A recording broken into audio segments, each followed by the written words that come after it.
Je me propose d'analyser avec vous une idée claire en apparence, mais qui prête au plus grave malentendu.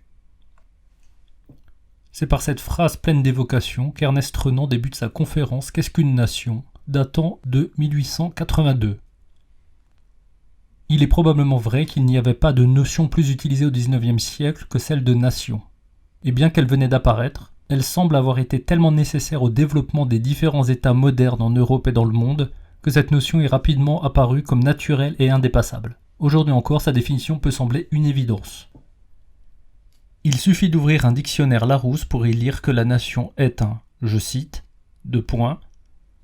ensemble des êtres humains vivant dans un même territoire, ayant une communauté d'origine, d'histoire, de culture, de tradition, parfois de langue, et constituant une communauté politique. Dans le cadre de mes explorations concernant la 3e saison de ma critique de la séparation des critiques, je propose de suivre la manière dont s'est structuré historiquement les institutions modernes de l'État-nation japonais. Mais que pourrait être un État-nation sans nation ? Que serait le Japon sans un ensemble d'individus que l'on peut appeler le peuple japonais ?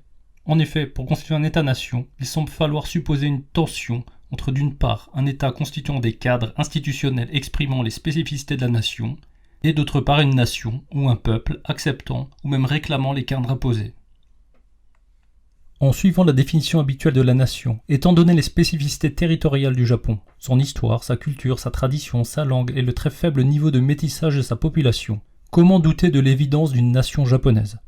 Mais en quoi alors Ernest Renan parle-t-il de malentendu en ce qui concerne la notion de nation ? En survolant les textes théoriques au XIXe siècle, je peux me rendre compte qu'il n'y a pas un très grand nombre de textes d'importance sur cette notion. Mais surtout, les plus connus sont des textes d'intellectuels qui sont alors engagés dans un conflit touchant leur propre nation. Ils ne sont guère distants du moment politique qui les influence et qu'ils influencent en retour. 2 textes semblent alors représentatifs. Celui d'Ernest Renan, dont j'ai cité les premières phrases, a été écrit dans le contexte de l'annexion de l'Alsace et de la Lorraine à l'Allemagne. Le second est le discours à la nation allemande de Johann Gottlieb Fichte, datant de 1807 dans le contexte de l'occupation napoléonienne. En reprenant les notions qu'Alain Renaud déploie au cours du 3e tome de son Histoire de la philosophie politique, dans le chapitre postérité de la querelle entre lumière et romantisme, le débat sur l'idée de nation, je pourrais dire qu'Ernest Renan formalise une notion de nation qui reposerait sur un contrat, et je pourrais dire que Fichte fait reposer la notion de nation sur un romantique génie qui serait propre à un peuple spécifique. D'ailleurs, ces 2 modèles sont parfois mis en opposition comme étant un modèle à la française et un modèle à l'allemande. Dans le premier modèle, celui de la nation en tant que contrat, je cite Alain Renaud. 2 points. La nationalité n'est pas une détermination naturelle. On ne naît pas français, on le devient, par un acte d'adhésion volontaire à la communauté démocratique ou au contrat social. La nationalité se résorbe ainsi dans la citoyenneté et elle se définit moins comme un lien affectif que comme une adhésion rationnelle à des principes. La conférence d'Ernest Renan semble tout à fait suivre cette logique. J'en cite des passages. 2 points. L'homme n'est esclave ni de sa race, ni de sa langue, ni de sa religion, ni du cours des fleuves, ni de la direction des chaînes de montagne. Pour Ernest Renan, la nation, je cite, 2 points, suppose un passé. Elle se résume pourtant dans le présent par un fait tangible, le consentement, le désir clairement exprimé de continuer la vie commune. L'existence d'une nation est un plébiscite de tous les jours. Je peux noter aussi que cette conception contractualiste de la nation est issue des Lumières. Elle met en avant une dimension de liberté des individus. D'ailleurs, sa critique est concomitante aux arguments de la critique des Lumières. Ainsi, d'après Alain Renaud, cette modalité contractuelle de la nation posséderait une faiblesse. Je le cite. 2 points. Elle repose en fait sur une idée de liberté qui, faisant d'elle un pouvoir de choix absolu et entièrement inconditionné, semble la condamner à n'être véritablement, stricto sensus, qu'une idée, au sens où l'on entend par là une notion, dont il ne saurait jamais y avoir de présentation complète dans l'expérience. Ainsi comprise, la nation ne retient en effet rien de sa culture, ni de ses traditions, et son ouverture absolue, en niant par définition tout ce qui pourrait déterminer son identité, paraît la vouer en droit à la dissolution. Pour la seconde conception de la nation qui critique l'indétermination intrinsèquement liée à la supposition abstraite de la nation, elle s'inscrit dans le romantisme politique avec l'affirmation que la nation est au contraire issue de déterminismes qui sont souvent considérés comme naturels. Je cite encore Alain Renaud pour cette seconde conception. 2 points. Par opposition, la nation romantique est aisée à décrire. Nation génie et non nation contrat, a-t-on pu dire. C'est celle que Joseph de Maistre détermine par la notion d'âme collective. À l'idée de libre association se substitue celle de totalité englobante. À l'idée de construction, ouverte sur un avenir, se substitue celle de tradition, enracinée dans ce passé. D'une manière assez équivalente à la description d'une âme collective, Fichte, dans le 8e discours du discours à la nation allemande, définit la notion d'un peuple autonome au travers d'une tradition spirituelle ou naturelle. Je le cite. 2 points. L'ensemble des hommes coexistant en société, se reproduisant, naturellement et spirituellement, sans cesse par eux-mêmes, un ensemble qui est soumis à une certaine loi particulière en vertu de laquelle le divin s'y développe. Le fait de partager une telle soumission à cette loi particulière constitue ce qui, dans le monde éternel, et donc aussi dans le temporel, réunit cette foule en un tout naturel, de part en part identique à soi. Si cette cohérence du peuple a été un argument efficace pour fédérer un ensemble d'individus sous la bannière d'une nation unique, cette conception possède en elle une certaine dangerosité que décrit Alain Renaud. Je le cite. 2 points. Il n'est guère difficile d'apercevoir en quoi cette seconde idée de nation est menacée intrinsèquement par une dérive nationaliste. Si la nationalité est une différence naturelle absolue, c'est une valeur qu'il faut préserver à tout prix contre ce qui pourrait la dénaturer. Dans cette logique, toutes les thématiques nationalistes peuvent s'introduire, celle de la défense des frontières naturelles, voire celle de la revendication des frontières naturelles ou ethniques, comme ce sans quoi l'organisme national ne peut épanouir toutes ses vertus et affirmer sa différence. Le XIXe siècle aurait ainsi vu se développer deux orientations de la conception de la nation, une étant contractuelle et l'autre étant naturelle ou traditionnelle. Au Japon comme ailleurs, il y a eu des débats rejouant cette opposition afin d'orienter les choix dans la construction des institutions. De nombreuses transpositions des conceptions européennes ont eu lieu par un transfert notionnel grâce à des traductions d'ouvrages. Je peux trouver un exemple de transposition du débat lumière romantique au Japon au travers de l'outil de la traduction, dans l'article « La médiation des idées politiques françaises au Japon » de Yosuke Ienaga. L'auteur y confronte deux intellectuels japonais au moyen de leur traduction. Le premier est Nakae Choming, qui publie une traduction du Contrat social de Rousseau en 1882, en ayant une forte influence sur le mouvement des libertés du droit des peuples au Japon. Il est l'un des défenseurs d'une nation basée sur la notion de contrat. Le second est Kuga Katsunan, qui a traduit en 1885 l'étude sur la souveraineté de Joseph de Maistre. Voici ce que nous dit l'article sur le second, je le cite. 2 points. Se situant, tout comme Joseph de Maistre, à l'opposé de la mission régénératrice rousseauiste, Katsunan Kuga refuse à l'évidence la stimulation générale des forces individuelles ou créatrices où les individus se recherchent et se rassemblent.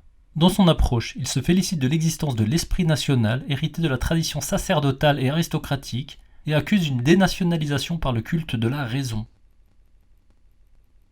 Des débats sur la conception de la nation étaient redéployés au Japon, dans cet exemple précis au travers de textes français, mais il y a eu évidemment de nombreuses dynamiques équivalentes à partir d'autres langues.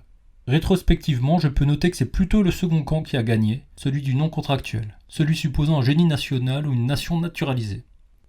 La constitution de Meiji étant grandement influencée par celle prussienne, elle est de fait dominée par des idées venant d'Allemagne. Des choix idéologiques ont suivi logiquement cette seconde conception.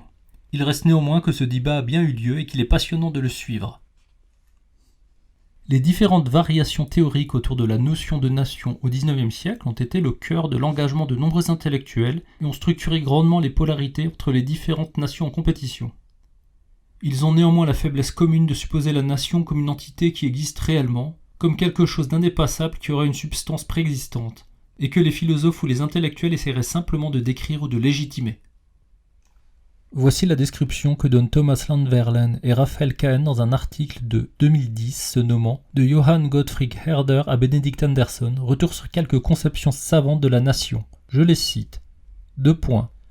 Outre que la dichotomie opérée entre les conceptions allemandes et françaises n'est pas aussi évidente que le laissent supposer leurs ordinaires réductions à deux types idéaux, les chaînes de pensée en quelles elles se rattachent présentent de surcroît la particularité d'être fondées sur une commune épistémée. Celle-ci consiste à postuler l'existence objective de la nation en l'hypostasiant, qu'il soit associé à l'une ou l'autre de ces deux conceptions. Les théoriciens du XIXe siècle, y compris les plus contractualistes, dépeignent en effet unanimement les nations sous les traits d'entités essentialisées transséculaires, existant soit spontanément, soit depuis une période ancestrale. Ainsi les discours, celui de Renan et celui de Fichte, n'avaient pas pour but de définir ce que pouvait être la nation, mais plutôt de légitimer un modèle national par un discours normatif. Je cite toujours le même article. 2 points. La conférence prononcée par Renan en 1882 ne consistait ainsi nullement à poser les jalons d'une définition socio-historique de la nation, comme aurait pu le laisser supposer son intitulé, mais bien à justifier l'appartenance de l'Alsace-Moselle au corps national français pour appuyer la revendication de son retour à la France. De manière similaire, le but poursuivi par Fichte lors de la rédaction des discours qu'il prononça à l'Académie des sciences prussiennes n'était point d'appréhender positivement le fait national, mais de dénier, au nom de la nation allemande, toute légitimité à l'incorporation de certains territoires germaniques à l'empire napoléonien. Visiblement, il a fallu attendre jusqu'au dernier quart du XXe siècle pour voir émerger d'autres types d'analyses des phénomènes en relation avec la notion de nation. Ces études tenteraient alors d'établir des définitions refusant la croyance en l'existence objective ou substantielle des nations. C'est peut-être un peu surprenant, mais un des premiers auteurs qui aurait mené une nouvelle analyse de la nation ne traite pas de la philosophie politique, il n'est pas non plus tout à fait historien, mais il a mené plutôt une démarche anthropologique. Benedict Anderson, dans son livre L'imaginaire national, réflexion sur l'origine et l'essor du nationalisme, date de 1983 et propose une définition. Je la cite, : Dans un esprit anthropologique, je proposerai donc de la nation la définition suivante. Une communauté politique imaginaire et imaginée comme intrinsèquement limitée et souveraine. Au centre de la notion de nation, il y aurait un imaginaire partagé et limité. Il y aurait l'apparition d'un schème esthétique au sein du patriotisme et du nationalisme. Il ne pourrait d'ailleurs n'y avoir d'autre communauté que celle imaginée. Je cite l'auteur, : Les communautés se distinguent non par leur fausseté ou leur authenticité, mais par le style dans lequel elles sont imaginées. Quelles sont donc les raisons qui nous poussent à accepter la mort de nombreux citoyens lors de guerres et de surcroît à sublimer tous ces massacres par des monuments aux morts ? Benedict Anderson suppose que, je le cite, : En définitive, c'est cette fraternité qui depuis 2 siècles a fait que tant de millions de gens ont été disposés non pas à tuer, mais à mourir pour des produits aussi limités de l'imagination.